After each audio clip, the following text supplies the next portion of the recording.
नमस्कार, मैं संजीव चंदन।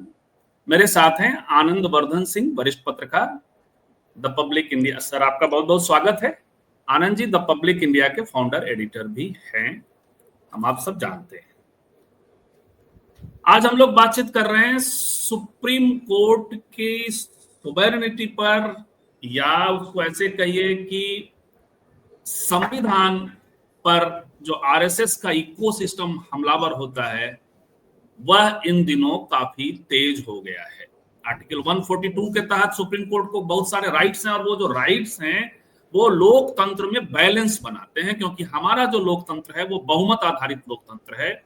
तो अल्पमत की सुरक्षा सुप्रीम कोर्ट करता है और उससे बैलेंस बनाता है कि बहुमत की भी इच्छा, भाई लोकतंत्र है, लोकतंत्र में लोग चुनकर जाता है और बहुमत सरकार बनाती है। लेकिन जो अल्पमत है, जो देश में दूसरे लोग हैं जिन्होंने सरकार उनकी भी होती है, लेकिन सरकार को जिन्होंने समर्थन किया है, जो कानून बन रहा है पार्लियामेंट में और जो उनका से है, उन सब की हिफाजत सुप्रीम कोर्ट करता है। यही तो है। लेकिन माननीय जगदीप धनखड़ साहब उपराष्ट्रपति को कौन बताए, बड़े वकील भी रहे, लेकिन उनको सब पता है। और पता होने के बाद आरएसएस के एजेंडे पर जिस तरह से सुप्रीम कोर्ट पर हमलावर है, इसके पहले किरण रिजिजू भी, अभी जो ताजा मामला है जिस पर आनंद सर से जो बहाना है हमारी बातचीत का, वो है निशिकांत दुबे। हालांकि वो बहाना मात्र नहीं है, वो खतरा है, क्योंकि वो जिस तरह से कह रहे हैं कि सुप्रीम कोर्ट भारत में गृह युद्ध को सवा दे रहा है, जस्टिस खन्ना को सीधे वो जिम्मेवार ठहरा रहे हैं, वह क्या है।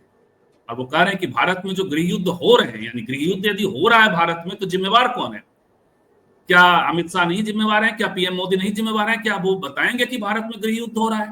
क्योंकि उनका एक जिम्मेवार सांसद जो कई समितियों का अध्यक्ष भी है और जो वक्फ बोर्ड के मामले में काफी एक्टिव था, उसका बयान है। बड़ी तेजी से बीजेपी ने और उनके राष्ट्रीय अध्यक्ष ने, नड्डा साहब ने अपने को इस बयान से अलगाया जरूर, लेकिन यह भी एक खेल है।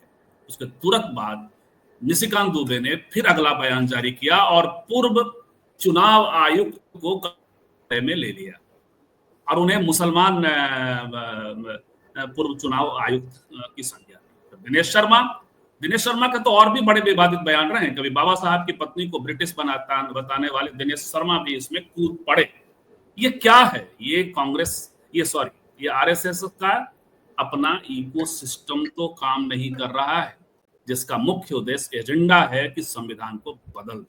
ये एजेंडा 1949 से ही है, जब बाबा साहब की अर्थी तक निकाली गई थी और संविधान को उसके खिलाफ लेख लिखे गए थे। आनंद जी, जी, जी। तो एक बार फिर से स्वागत है।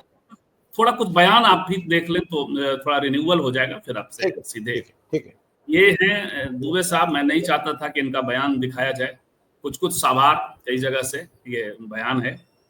एनआई, देश में धार्मिक युद्ध भड़काने के लिए सुप्रीम कोर्ट जिम्मेवार है। सुप्रीम कोर्ट अपनी सीमा से बाहर आ रहा है। अगर हर बात के लिए सुप्रीम कोर्ट जाना है तो संसद और विधानसभा का कोई मतलब नहीं। इसे बंद कर देना चाहिए। इस देश में जितने गृह युद्ध हो रहे हैं इसके लिए जिम्मेदार चीफ जस्टिस ऑफ इंडिया। ये सीधा एक ऐसा बयान है जिसपे सुमोटो लेकर के पीएम को बयान देना चाहिए। बीजेपी सांसद निशिकांत दुबे और दिनेश शर्मा का न्यायपालिका और सीबीआई पर दिए गए बयान से भारतीय जनता पार्टी का कोई लेना देना नहीं। यह इनका व्यक्तिगत बयान है। बीजेपी ऐसे बयानों से न तो कोई इत्तेफाक रखती है, नहीं कभी ऐसे बयानों का समर्थन करती है। बीजेपी इन बयानों को सिरे से खारिज करती है।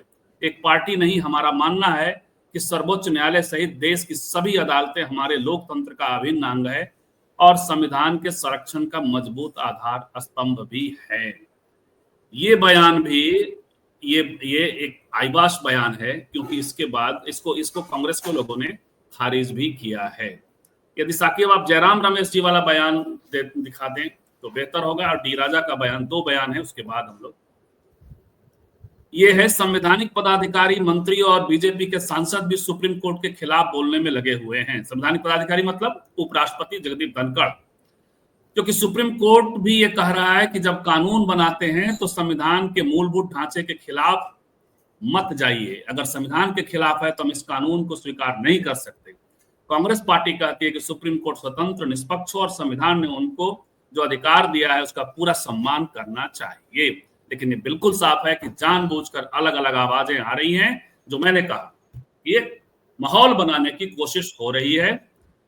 भारतीय कम्युनिस्ट पार्टी डी राजा कह रहे हैं, सीपीआई के महासचिव, बीजेपी के सांसद की ओर से दिए गए बयान की निंदा करती है।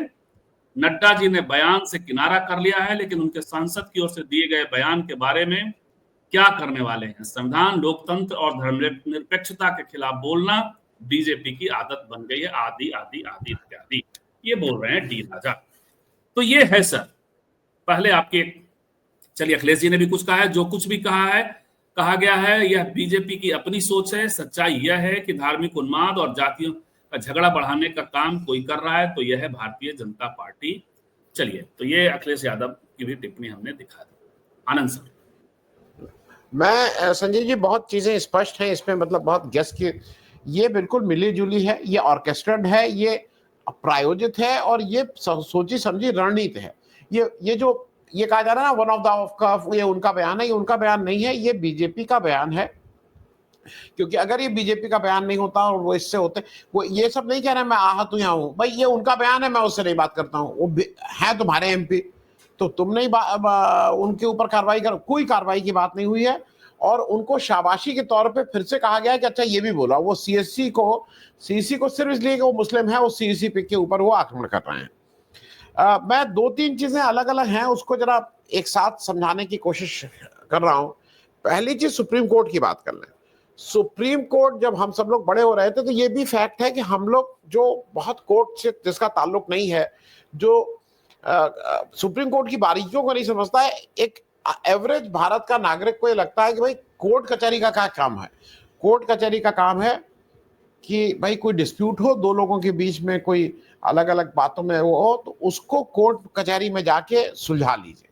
मोटे तौर पे हम लोगों को यही समझ में आता है। और एक उसका तंत्र है कि भाई अगर आपने कुछ गलत किया है तो मैं एक एफआईआर कराऊंगा, पुलिस उसके कुछ जांच करेगी, प्राइमा फेसी अगर पाएगी कि जांच सही है तो चार्जशीट दाखिल करेगी, कोर्ट डिसाइड करेगी।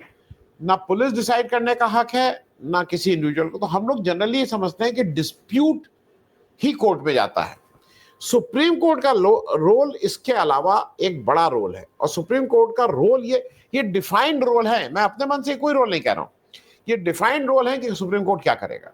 ये डिफाइंड है कि सुप्रीम कोर्ट जो निचली अदालतें हैं उनकी सुपरवाइजरी कैपेसिटी में उस पर काम करेगा। और जो सबसे बड़ा उसके ऊपर जो दायित्व है, जो हमारे संविधान ने उसको कहा है कि ये सुप्रीम कोर्ट का दायित्व है कि विधायिका और कार्यपालिका अपना काम ठीक से संविधान सम्मत कर रही है कि नहीं कर रही है।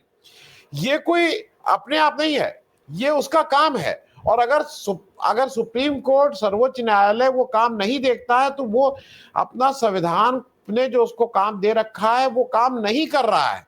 तो पहली चीज तो ये लोगों को समझना चाहिए कि ये कोई डिस्प्यूट का नहीं कि सुप्रीम कोर्ट में कोई डिस्प्यूट जाएगा तभी करेंगे, पहली बात।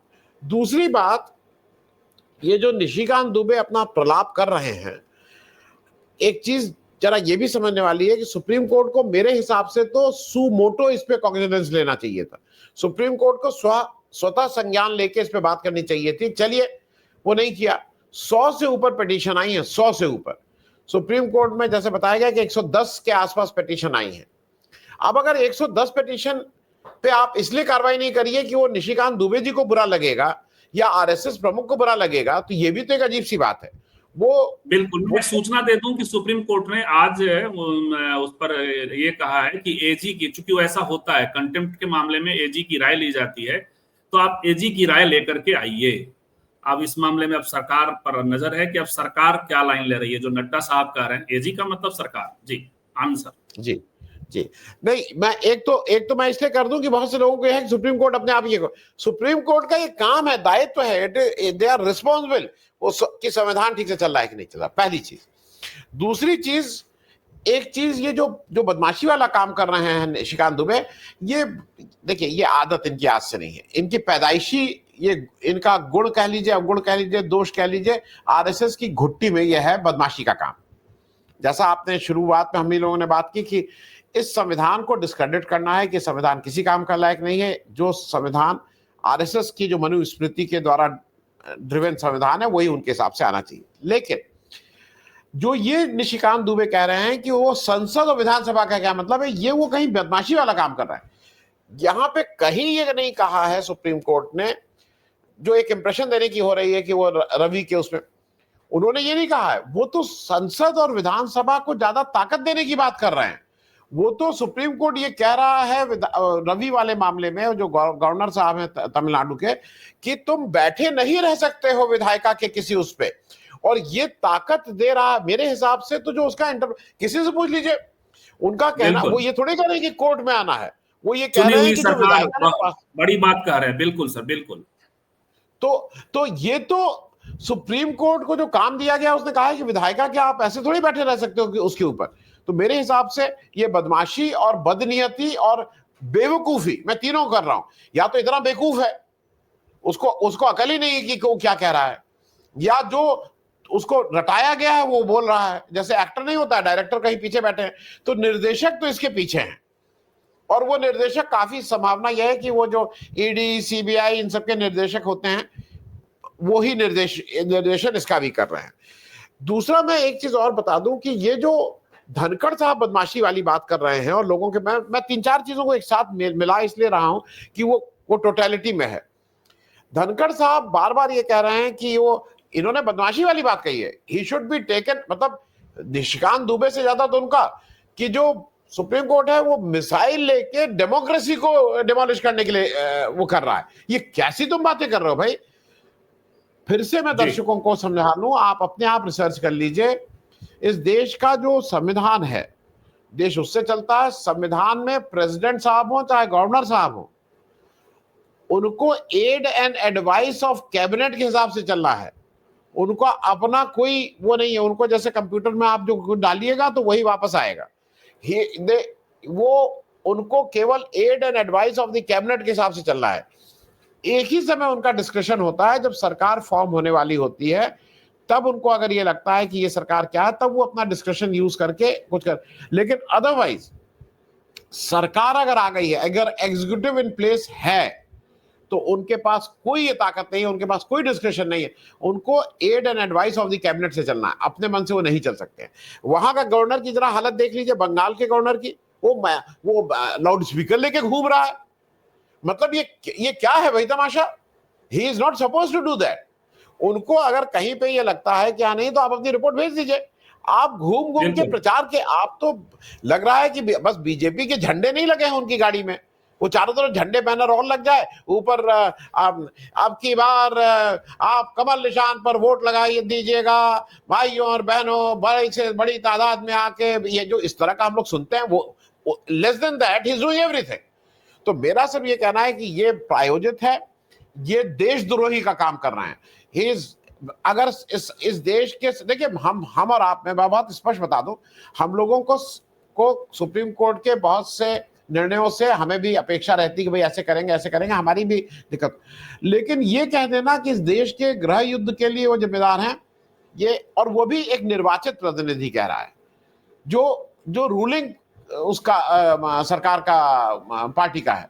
तो ये एक है। और दूसरा, मेरे हिसाब से दिनेश शर्मा और इनसे ज्यादा धनखड़ के ऊपर भी कोई ना कोई कार्रवाई होनी चाहिए, क्योंकि धनखड़ जिस तरह से बेलगाम हो गए हैं, मतलब उसको बेलगाम घोड़े के रेफरेंस में कहा जाता है, लेकिन उनके ऊपर कार्रवाई तो अपीचमेंट से ही हो सकता है, और अपीचमेंट के लिए आप की जो जी देखिए, मेरा अपना ये मानना है कि 142 में, अगर आप आर्टिकल 142 पढ़िए, तो देश के संविधान को बचाने के लिए बहुत सी पावर्स उसमें हैं।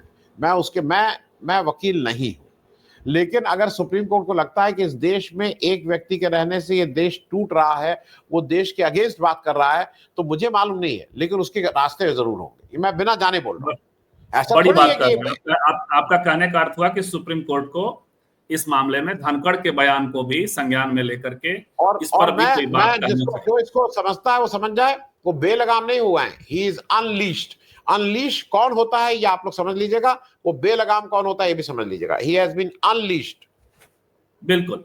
तो ये एकदम सीधी सीधी बात, जो संवैधानिक स्थिति है वो आनंद सर ने भी स्पष्ट किया। जो संवैधानिक स्थिति के इतर एक बहुत बड़ी चीज जो है कि वो विधानसभा को एम्पावर कर रहा है कोर्ट, तो उसके उलट निशिकांत दुबे और अन्य लोग और खासकर धनखड़ साहब ये कह रहे हैं कि उसको सुपरसीड करने की कोशिश हो रही है, वो विद इन लिमिट। इस पर कई बार फुल बेंच जजमेंट्स वगैरह हैं, और संविधान में प्रस्तावना और अधिकार और इन सब को मिला करके जो संविधान की स्पिरिट है उसको भी डिसाइड किया जा चुका है, और वो स्पिरिट है अल्पमत के पक्ष में सुप्रीम कोर्ट को सुनिश्चित करना है। लेकिन आनंद सर, ये बात तो हुई, और जो सुप्रीम कोर्ट को करना चाहिए, लेकिन ये जो गृह युद्ध है, स्थितियां तो गृह युद्ध जैसी बनी हुई हैं।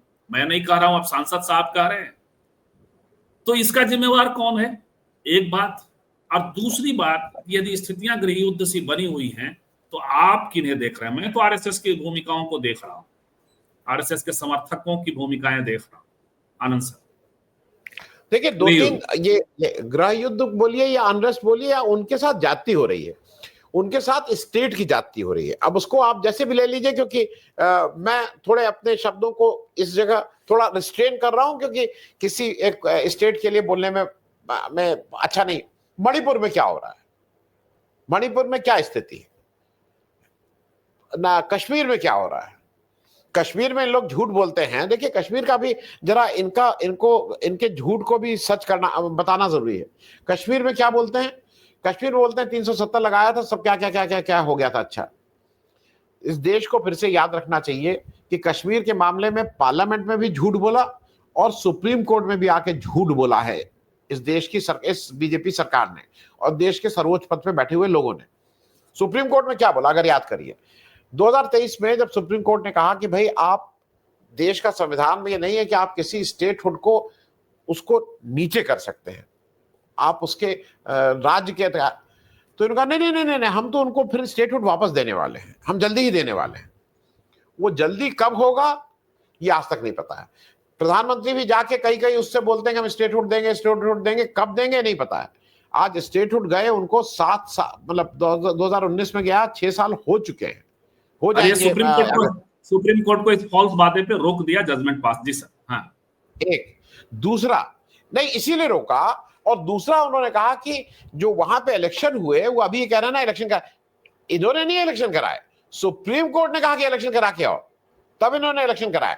तो ये याद रखिए कि वो संवैधानिक कर्तव्य अपना सुप्रीम कोर्ट ने निभाया था, और जबकि ऐसे व्यक्ति के लिए जिनको डिवाइन इंटरवेंशन होता था। चंद्रचूड़ साहब का तो कहना ही क्या है, मतलब कुछ जब इतिहास लिखा जाएगा तो उसमें वन ऑफ द वर्स्ट जजेस के तौर पे आएंगे, क्योंकि उन्होंने ये डिवाइन इंटरवेंशन ये सब जो कर करके मालूम नहीं अब तक को क्या प्रूव करना चाह रहे थे। एक कश्मीर हो गया। अब जरा आप आ जाइए तमिलनाडु। तमिलनाडु में रोज गवर्नर क्या प्रोवोक कर रहा है, वो जाके वो ये नहीं कर रहा, वो वहां के लोगों को उकसा नहीं रहा है। वो ये जब कहते हैं कि तमिलनाडु में, एक छोटा सा उदाहरण दे दूं, बाकी तो सुप्रीम सबको याद है, इसलिए कि उनको 2-2 साल तक बैठे रहे विधायक, विधेयक वो पास हो गए थे बिल। एक छोटी चीज याद दिला दूं, उन्होंने एक तो तमिलनाडु के नाम बदलने में उन्होंने कोशिश की थी, और दूसरा तमिलनाडु विधानसभा का ये कन्वेंशन है कि वो जब सेशन शुरू होता है तो वो तमिल स्टेट का जो उनका राज्य गीत है उसको सुनाया जाता है, और जब सेशन खत्म होता है तो फिर राष्ट्रगान बजता है। वो वहां होगा कि नहीं नहीं, राष्ट्रगान ये कोई, आप किसी स्टेट की अवमानना नहीं कर सकते हैं। ये फेडरल स्ट्रक्चर में हम जी रहे हैं जहां पे हर स्टेट की स्वायत्ता है, और आप उसके साथ ये बदमाशी क्यों कर रहे हो भाई? तुम सिर्फ इसलिए उसको तंग करने के लिए, बेइज्जत करने के लिए। तो वहां पे जो लैंग्वेज की बात हो रही है, जो डिलिमिटेशन की बात हो रही है, जो वहां के कह रहे हैं कि तुम अपना राज्य गान नहीं गा सकते, ये सब जो बातें रवि और मिलकर केंद्र सरकार कर रहा है, ये कहीं ना कहीं आप कुछ कहिए, ये ढकेल नहीं रहा है उसको। अब वहां अजीब सी स्थिति नहीं बन गई है। और जय श्री राम का नारा लगवा लिया, जय श्री राम का। और फिर बंगाल, मतलब आपकी जहां सरकार ना हो वहां पे आप इंस्टिगेट करके गृह युद्ध जैसी स्थितियां उत्पन्न कर दीजिए। तो ये तो, और इस नाम का तो कोई अंत नहीं है। पंजाब, सुबह से आपने मुसलमानों को ठीक किया और सुबह से शाम तक खालिस्तानी करके आप क्या कर रहे हैं हर एक को आप। तो मेरा सिर्फ कहना यह है कि ये लोग जो यहाँ बैठे हुए हैं सत्ता में, इनको कोई नहीं फर्क पड़ता है कि देश कमजोर हो या वो हो। इनको सिर्फ एक एजेंडा है कि वो जो आरएसएस का एजेंडा है, वो जो मनुस्मृति के हिसाब से ये देश चले। महिलाओं की जो गत कर रहे हैं वो कर ही रहे हैं, हम और आप देख ही रहे हैं। दलितों की जो गत हो रही है, और मेरे ख्याल में अब धीरे धीरे लोगों की ये समझ में आ रहा है। तो बहुत बहुत धन्यवाद आनंद सर, क्योंकि आपको आज जाना भी है बहुत तेजी से, और आप जा रहे हैं तो 1-2 सप्ताह के लिए जा रहे हैं, तो आपकी यात्रा के लिए हमारे तरफ से बहुत सारी मंगल कामनाएं। आप जाएं और बातचीत करें। संजीव जी, नहीं, मैं ये कह दूं कि अगर वहां से कोशिश होगी, अगर मैं आपसे संपर्क में रहूंगा, अगर हुआ तो मैं जरूर आपके साथ जुड़ने की कोशिश करूंगा, क्योंकि मुझे भी अच्छा लगता है इस्तिकाल में आने के लिए। थैंक यू सो मच, बहुत बहुत धन्यवाद। और कई सारे कमेंट्स हैं, लेकिन अब मजबूरी है चूंकि आपको जाना है, बहुत सारे कमेंट्स। नहीं, 1-2 ले लीजिए, क्योंकि है आप अगर दर्शकों, हाँ भाई, 1-2 ले। तो 1-2 का आप जवाब दीजिएगा, मैं लेता हूं तेजी से, बहुत सारे कमेंट्स हैं, तो उसमें से 1-2 का आप जवाब दे दीजिएगा जो लेने लायक कमेंट्स हैं। जैसे डॉक्टर संजय कुमार कह रहे हैं कि in the name of nationalism Nishikant Dubey is doing anti national things. Ajay Mishra कह रहे हैं कि जल्दी राष्ट्रपति चुनाव आ रहा है, धनखड़ साहब उसी की तैयारी कर रहे हैं। नरेश पासवान कह रहे हैं कि मनमर्जी थोपने में संविधान इनके रास्ते में सबसे बड़ी बाधा है, इसलिए न्यायपालिका और संविधान पर इनका हमला स्वाभाविक है। कह रहे हैं पंकज वर्मा, अगर सुप्रीम कोर्ट अपनी इज्जत नहीं बचा सकता तो देश के किसी और भी नागरिक की इज्जत नहीं बचा सकता।